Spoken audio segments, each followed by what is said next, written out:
तो प्यारे बच्चों, स्वागत है आपका हमारे चैनल पर। और आज हम लोग मैथमेटिक्स सीयूटी का मैथमेटिक्स का एक और चैप्टर लेकर आ गए हैं जिसका नाम है अर्थमेटिक प्रोग्रेशन। बेटा, इस अर्थमेटिक प्रोग्रेशन एपी जिसको शॉर्ट में कहा जाता है, इसके कम से कम 5 क्वेश्चन आपकी सीयूटी में देखने को मिलेंगे। मतलब कम से कम 5 नंबर आपको ये चैप्टर देने वाला है। तो अगर ये चैप्टर आप अच्छे से कर लेते हैं तो 5 नंबर तो आपके फिक्स हो जाएंगे। और बहुत ज़्यादा मुश्किल चैप्टर नहीं माना जाता है, क्योंकि कहा जाए तो बहुत छोटे छोटे तरीके से इसको बहुत जल्दी सॉल्व किया जा सकता है। इसके लिए कुछ बहुत ही छोटे छोटे फॉर्मूले 2 से 3 और 2 से 3 फार्मूलों में पूरी एपी ख़त्म हो जाती है। तो हमें उसी 3 फार्मूलों को समझना है और एपी के कुछ क्वेश्चन करके इसको मजबूती से 5 नंबर अपने सीयूटी में ले लेने। आइए शुरू करते हैं, ठीक है। तो देखिए बेटा, एपी जिसको कहा जाता है, बेसिकली एपी क्या है भाई? It is a type of sequence and series. ये बेसिकली एक सीक्वेंस एंड सीरीज का टाइप है, ठीक है बेटा, कि भैया सीक्वेंस क्या है, सीरीज क्या है। इसमें जो भी पैटर्न आपको मिलेगा वो एक प्रॉपर सीक्वेंस में होगा, जैसे 2, 4, 6, 8, 10 एंड सो ऑन। देखा, एक 2 का टेबल कंटिन्यूस फॉर्म में चल रहा है, ठीक है। इसके अलावा ऑड नंबर की सीरीज आपसे वो बोल दे कि भैया ऑड नंबर की सीरीज बिल्कुल आपके पास एपी में होगी 1, 3, 5, 7, 9 एंड सो ऑन। तो बेटा यहाँ पर जो सीरीज आपको दी जाएगी उसका एक प्रॉपर सीक्वेंस होगा। वो किसी का टेबल हो सकता है, किसी का मल्टीपल हो सकता है, किसी में प्रॉपर गैप हो सकता है। जैसे यहाँ देखिए 2, 5, 7, 7, 5, 12, 12, 5, 17, 17, 5, 22 एंड सो ऑन। तो पैटर्न कुछ भी हो, लेकिन वो आपसे पूछेगा क्या इसमें? वो पैटर्न तो पूछने वाला है नहीं कि बेटा इसमें क्या पैटर्न है, प्लस हो रहा है, माइनस हो रहा है। उसके लिए तो आप रीजनिंग में सीखते ही हैं सीरीज पूरा। लेकिन यहाँ जो मैथमेटिक्स में पूछा जाता है वो पूछा जाता है आपसे कि भैया इसकी लास्ट टर्म बता दो, इसकी 10th टर्म बता दो, इसका डिफरेंस बता दो, इसकी पहली टर्म बता दो। तो मेरे प्यारे बच्चों, आपको समझना है कि किसी भी सीरीज का पहला नंबर हमारा ए कहलाता है, जिसको हम कह देते हैं फर्स्ट टर्म।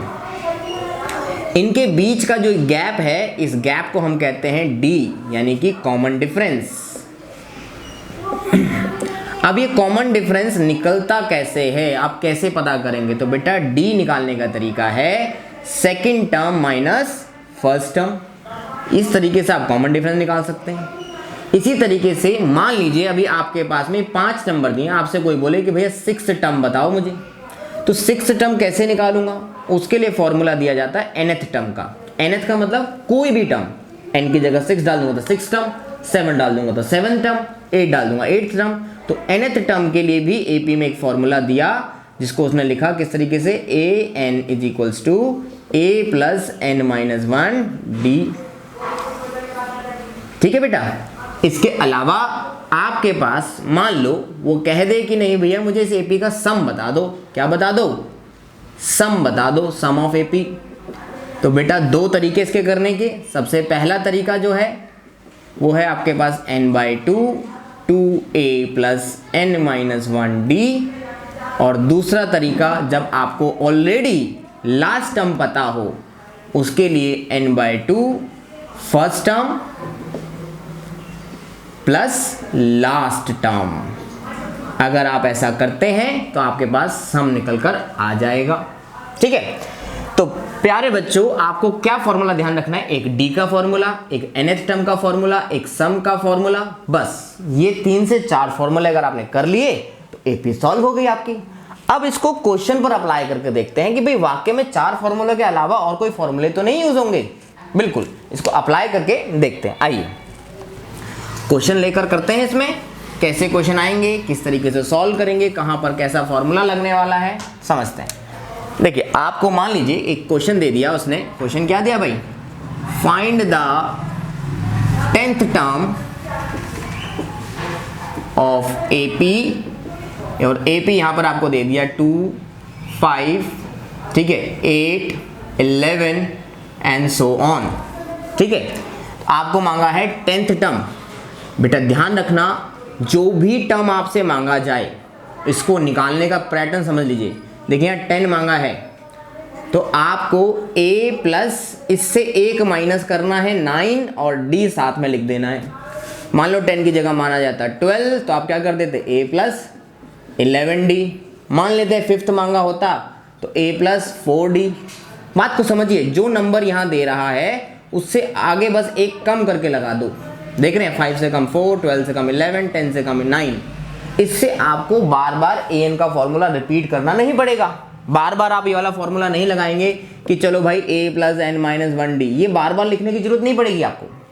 अरे हमें पता लग गया कि भैया n में से 1 माइनस करना है और ये जो नंबर दिया है ये n है आपका, तो सीधा समझिए ना कि इसमें से एक माइनस किया और सामने लिख दिया, इसमें से एक माइनस किया और सामने लिख दिया, तो आपका इसमें फॉर्मूला बार बार लिखने का जो समय है वो बच जाएगा। अब इस क्वेश्चन को करना कैसे समझिए। देखिए, तो हमसे मांगा था आपके पास 10th टर्म, तो 10th टर्म के लिए हमने फॉर्मूला पहले ही रेडी कर लिया, a प्लस 9d। इस गिवन AP में a क्या है आपके पास में, इसमें a है 2, d क्या है भाई इनका गैप निकालने के लिए सेकंड टर्म माइनस फर्स्ट बताया, 3 आपका आंसर। और इसमें अप्लाई कर देंगे अपने फॉर्मूले में, a कितना है 2, 9, d कितना है मेरा 3, तो a10 क्या हो गया हमारा 2 प्लस 27, यानी a10 हो गया हमारा 29। अब हमें वो उंगलियों पर गिनने वाला सिस्टम छोड़ देना है, AP के फॉर्मूले के द्वारा हम चीज़ों को बहुत जल्दी से सॉल्व कर लेंगे। ठीक है, ये हो गया। अब इसमें क्वेश्चन और किस तरीके से घुमाएगा, ठीक है, ये तो AP वाली बात होगी कि AP आपको दे दे, बट वो क्वेश्चन देता है जहां पर सीरीज ना देनी पड़े उसको। जैसे वो बोल देता है कि भैया find the sum of n natural number, कि भैया n नेचुरल नंबर का सम क्या होगा। तो बेटा समझिए, वैसे तो डायरेक्ट फॉर्मूला होता है ऐसे चीज़ों का कि भैया n प्लस 1, ठीक है जी, आपके पास सीधा फॉर्मूला है n प्लस 1/2, ठीक है। लेकिन आप अगर AP से भी निकालना चाहें इसको, तो आपके लिए क्या करना पड़ेगा, ऐसे नंबर्स लिखने हैं आपको और लास्ट में ले जाकर n बना देना है। और पहले ही बता देना कि यहाँ n की वैल्यू n है, a की वैल्यू 1 है, d की वैल्यू 1 है। अपना Sn का फॉर्मूला बनाना है, n 2a plus n minus 1d, ठीक।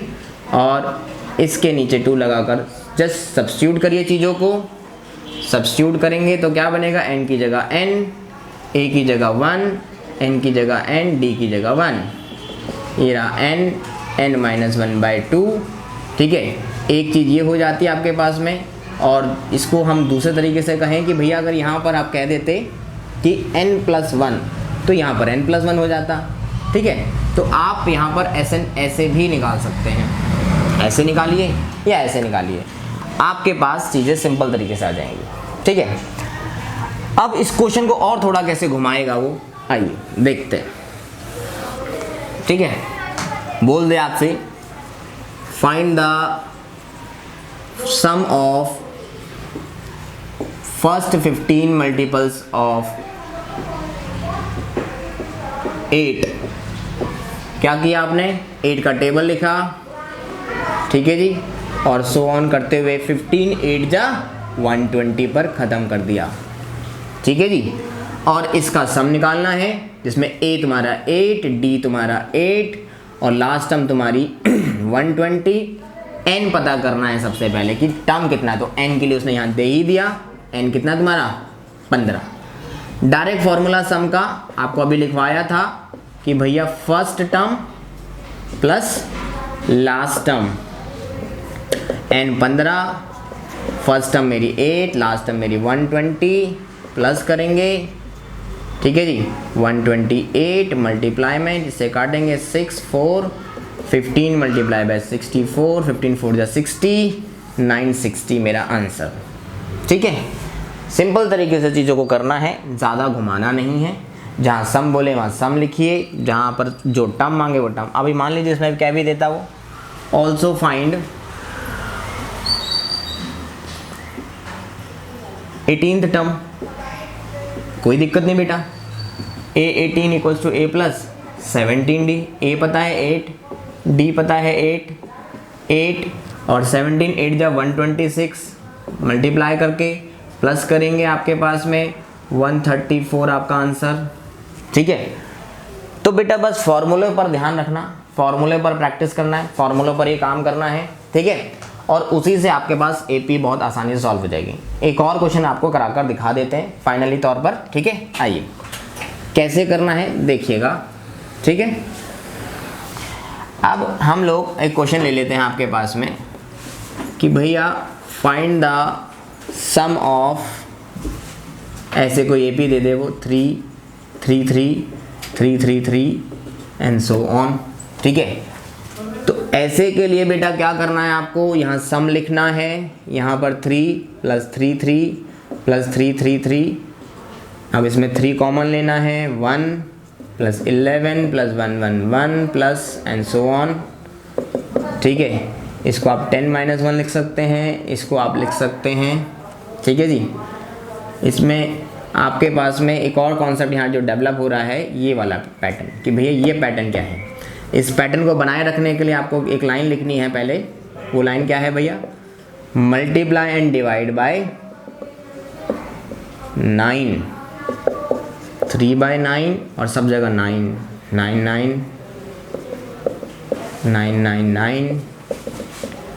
अब इसको क्या करेंगे, 3/9, यहाँ पर 10 - 1, यहाँ पर आपके पास 100 - 1, यहाँ पर आपके पास 1000 - 1 एंड सो ऑन।